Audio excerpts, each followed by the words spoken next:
बरेली के चौकी चौराहा स्थित सेठ दामोदर स्वरूप पार्क में एकजुट हुए आम आदमी पार्टी के कार्यकर्ताओं ने केंद्र सरकार की अग्निपथ योजना के खिलाफ नारेबाजी करते हुए जोरदार प्रदर्शन किया। इस दौरान आम आदमी पार्टी के जिलाध्यक्ष डॉक्टर महेंद्र राणा के नेतृत्व में सभी ने जिलाधिकारी कार्यालय को नारेबाजी करते हुए कूच किया। वहीं कलेक्ट्रेट पहुंचकर प्रदर्शनकारियों ने प्रधानमंत्री को संबोधित प्रशासनिक अधिकारी को ज्ञापन सौंपा, जिसमें कहा गया कि भारतीय सेना में 4 साल के लिए सैनिकों की भर्ती संबंधी लाई गई अग्निपथ योजना से देश की जनता में आक्रोश है। केवल 4 साल के लिए सैनिकों की भर्ती वास्तव में सैन्य भर्ती न होकर एक सिक्योरिटी गार्ड ट्रेनिंग सेंटर होकर रह जाएगी, क्योंकि 4 साल तक सेना में रहने के बाद युवा या तो किसी प्राइवेट कंपनी में सिक्योरिटी गार्ड की नौकरी करेगा या फिर बेरोजगारी की मार से खुदकुशी के लिए मजबूर होगा, जो कि युवाओं के लिए घातक है। वहीं आरोप लगाते हुए कहा, सेना की प्रभावशालिता और ताकत को सरकार सिर्फ इसलिए कमजोर कर रही है जिससे सैनिकों को पेंशन न देनी पड़े। सरकार का यह तर्क देश के सभी नौजवानों और देशभक्तों का मजाक बन रहा है। प्रदर्शनकारियों ने सरकार से इस योजना को वापस लेने की मांग की है।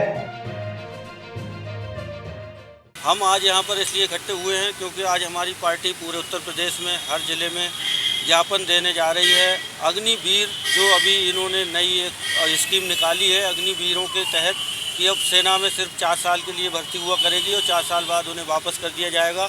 मैं स्वयं एक फौजी हूँ, फौज से रिटायर हूँ।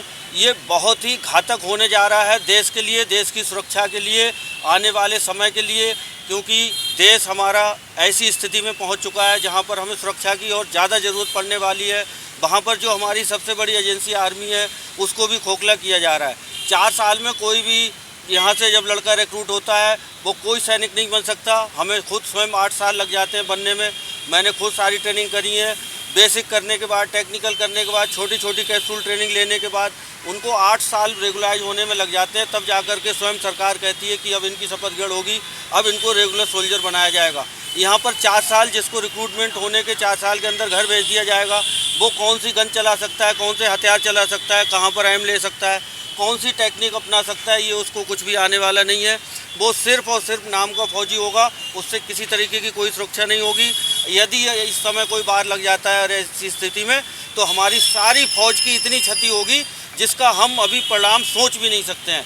इसलिए मेरी सभी से अपील है कि इस मुहिम में ज़्यादा से ज़्यादा शामिल हों। ये देश के लिए भी घातक है, युवाओं के लिए घातक है। एक छोटी सी बात बोल दूं, युवाओं के लिए घातक इसलिए है, पढ़ने की उम्र में वो लालच में आकर 17.5 साल की उम्र में फ़ौज में चले जाएंगे, इंटर करके फ़ौज में चले जाएंगे, फिर जाकर के 24 साल में वापस आएंगे, कौन सी डिग्री कर लेंगे, कौन क्या। सरकार की 2 नीतियाँ हैं, एक तो अनपढ़ रखना और सिर्फ सिक्योरिटी के लिए तैयार करना, और इनको आगे बढ़ने ही नहीं देना है। इनको सभी को सिक्योरिटी के लिए तैयार किया जा रहा है। और 25% इन लोगों को रखा जाएगा ना, 25%। जब हमारी अभी 100% आर्मी भी इतनी सशक्ति से कर रही है तब हम कहीं पे ब्रीच कर जाते हैं। बहुत सारी समस्याओं में हमें कारगिल हुआ, अभी 1.5 साल लग गए थे हमको कारगिल में। केवल उनके कुछ घुसपैठी हमारे यहाँ आए थे। तो आप समझ सकते हैं कि हमारी अगर 25% रेगुलर आर्मी रह जाएगी तो सुरक्षा हमारी कितनी कम हो जाएगी। वो 25% रेगुलर आर्मी जो आज 100% नहीं कर पा रही, क्या कर सकती है क्या?